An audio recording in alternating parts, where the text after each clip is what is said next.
Femme du soleil allié, aujourd'hui je veux te parler de la génération connectée. Un sujet qui nous passionne, qui passionne tout le monde, un sujet de société.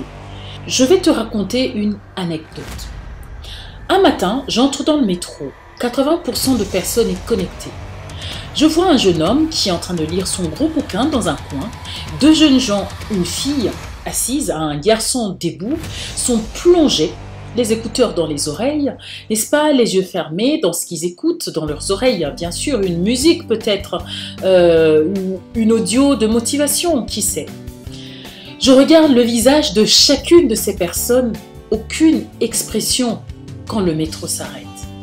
Pour descendre, ils écoutent l'annonce de l'arrêt qui est faite et sans brancher. Continue. Personne, en effet, ne voit la femme enceinte qui vient d'entrer. Le vieillard qui cherche une place pour s'asseoir. Le petit garçon qui s'agite tellement et qui veut à tout prix s'asseoir et dont la mère a du mal à retenir. J'observe toute cette scène. Tout le monde est connecté sur son smartphone. J'imagine bien qu'il y a ceux et celles qui scrollent, n'est-ce pas, les images sur TikTok, sur YouTube, sur Instagram, sur Facebook. Regardons les statuts de WhatsApp et j'en passe. En fait, je remarque que personne n'est là pour personne. Débrouillez-vous. Article 15. Qui est venu pour l'autre ici? Tiens donc. Je vois alors la femme qui hésite et qui est entrée tout à l'heure, qui voudrait bien s'asseoir. Je l'encourage avec mon regard et mon sourire. Je lui dis, vas-y, si personne ne bouge, demande. Elle hésite car elle ne sait pas comment demander. Si déjà la personne à qui elle veut s'adresser a des écouteurs dans les oreilles, je pense qu'il est impossible de l'interpeller. Le temps qu'elle cherche qui lui cédait la place, le métro freine brusquement. Le vieux monsieur qui est entré tout à l'heure tombe. Alors seulement à ce moment-là, vous imaginez bien, deux jeunes prennent conscience qu'il serait bien gentil de céder leur place. Écoutez la réaction du monsieur. Le monsieur offusqué par cette réaction, il refuse tout à coup et leur dit « Ce n'est pas parce que je viens de tomber que vous faites semblant de vous intéresser à moi. » Pour lui, c'était une fausse charité. Il reprit en disant « Il aurait fallu le faire avant que je ne tombe. » Il s'indigne et je comprends son indignation. Les deux jeunes gens, confus, s'excusent. Remarquez que chaque matin, la scène se répète, n'est-ce pas? Je ne dis pas que le monsieur tombe à chaque fois, mais je crois qu'il y a toujours des incidents qui nous interpellent. Dans le bus, dans le métro, dans le tram, dans le train, parfois quand il y a une forte affluence. Chacun pour sa gueule. Et si t'en as pas une grande, eh ben c'est foutu pour toi. J'entends autour de moi régulièrement des gens qui se plaignent en disant que personne, et surtout les jeunes, personne ne cède plus sa place, personne ne se lève. On a presque envie de t'applaudir en fait quand tu cèdes ta place dans le métro, dans le train, partout, avec un grand merci beaucoup, énormément merci, comme si c'était un acte extraordinaire que tu venais de poser. Pourtant, ce n'est qu'un acte de générosité, un acte d'attention, un acte d'humanité, d'humain, un rapport entre humains. Il m'arrive parfois d'interpeller des plus jeunes en leur demandant de laisser leur place, de céder leur place aux monsieur et dames qui entrent dans le métro, qui ont plus besoin. Parfois, je me pose la question, est-ce que ces jeunes sont peut-être malades? Mais à les observer, ils ne le sont pas du tout. Ils sont dans leur bulle. Chacun de nous est dans sa bulle. L'humanité, où est-elle? J'ai assisté un jour à une dispute entre deux dames âgées. Une âgée avec sa petite fille s'asseyait et une autre qui venait d'entrer, âgée, avec une carte d'handicapé, brandit sa carte devant la dame âgée avec sa petite fille assise en lui disant « J'ai le droit de m'asseoir parce que je suis en situation de handicap. Madame, vous devez vous lever. » Évidemment, la dame, elle était âgée. C'était une personne aussi fragile qu'elle. Et qui plus est, avait une petite enfant avec elle. J'étais assise moi, enceinte jusqu'aux pieds. Alors je vois une jeune fille à côté de moi, je lui dis « Est-ce que tu peux laisser la place à la dame qui vient d'entrer s'il te plaît ?» Je pense qu'elle a plus besoin de s'asseoir. Mais je pense que je ne vais pas tenir debout pendant longtemps. La jeune me dit « Ah non, j'ai aussi payé ma place comme tout le monde ici, ce n'est pas à moi de me lever. » Mon Dieu, Mamanangai, j'ai envie de dire en lingala. Le tram était plein à craquer. Et la dame âgée, avec sa carte d'handicapé, continue à insister et demande toujours à la dame âgée, assise avec sa petite fille, parce qu'elle ne pouvait pas me le demander, voyant mon gros ventre, elle demandait de se lever. Elle commençait à se prendre la tête, et puis je me dis, eh ben, mais pourquoi cette jeune fille, cette jeune dame ne se lève pas? J'insiste auprès de la jeune dame.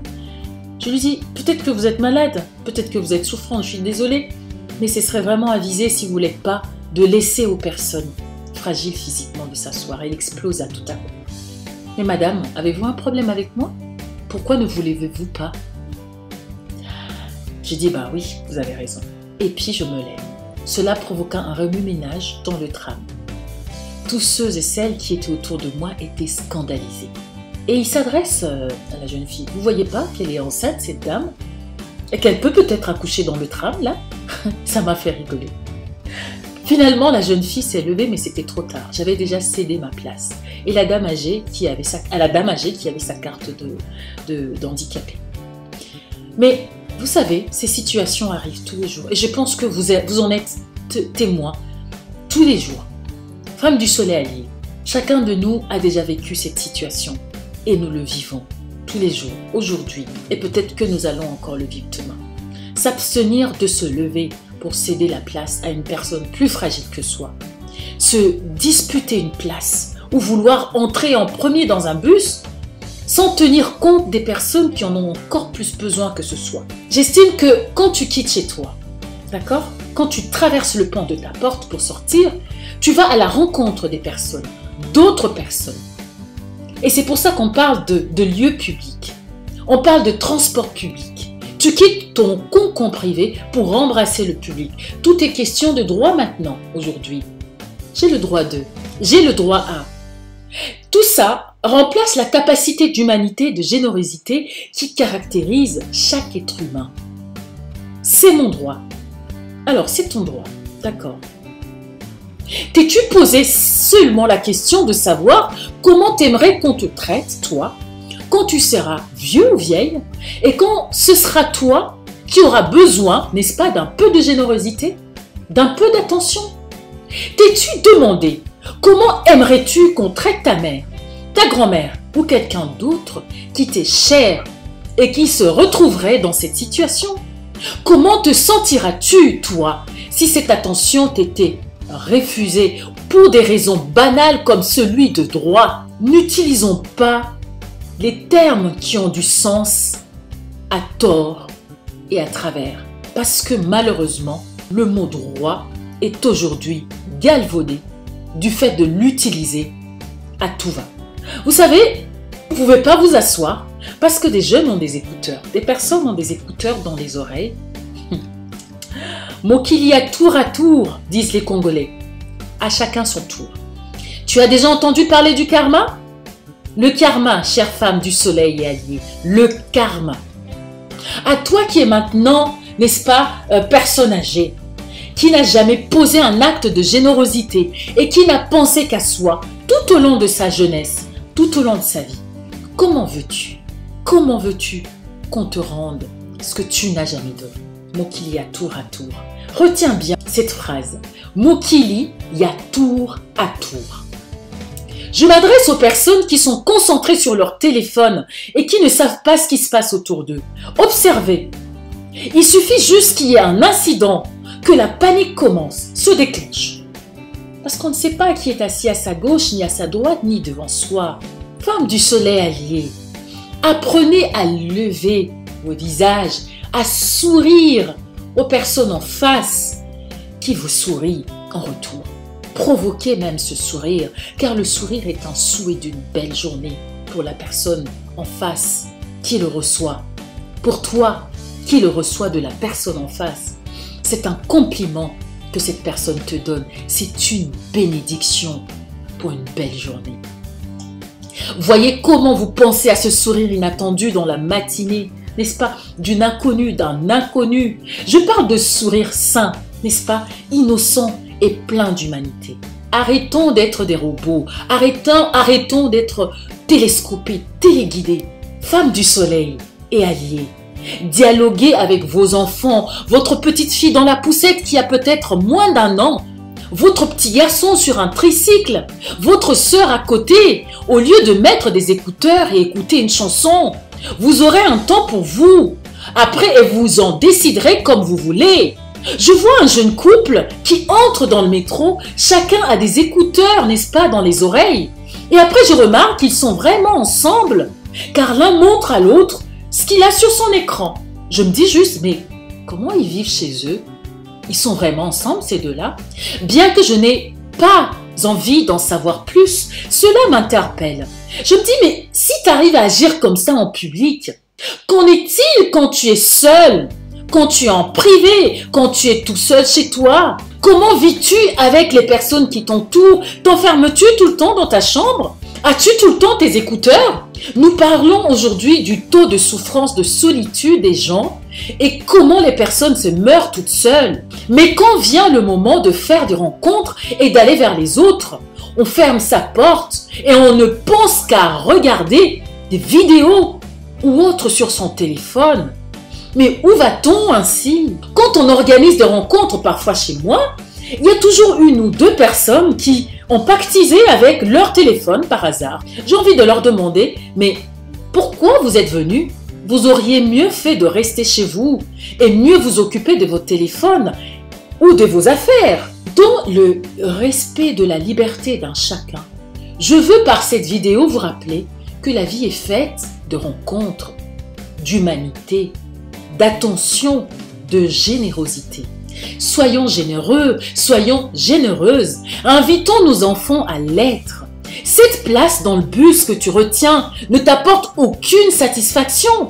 Mais dis-moi, comment te sens-tu toi quand tu poses un acte, un geste de bienveillance? Un geste généreux sans rien attendre en retour. N'est-ce pas que ça fait du bien? J'encourage ceux et celles qui le font spontanément. Parce que je sais qu'il y en a et je le vois bien. Mais surtout, encore plus, ceux et celles qui hésitent. Ceux et celles qui se renferment dans leur cocon, même dans le public, avec des écouteurs. À toi de tendre la main, quitte à la personne en face de l'accueillir ou pas. Et puis, passe ta route. Mais sache que l'univers ne l'oublie pas et te le rendra un jour. Femme du soleil allié, je te remercie d'avoir suivi cette vidéo. Je te propose, n'est-ce pas, et je t'invite à la partager avec ton audience pour qu'elle puisse en profiter, pour qu'elle puisse, n'est-ce pas, rappeler l'humanité, la générosité et de l'attention aux personnes qui, n'est-ce pas, semblent l'oublier aujourd'hui. Merci à toi et à bientôt.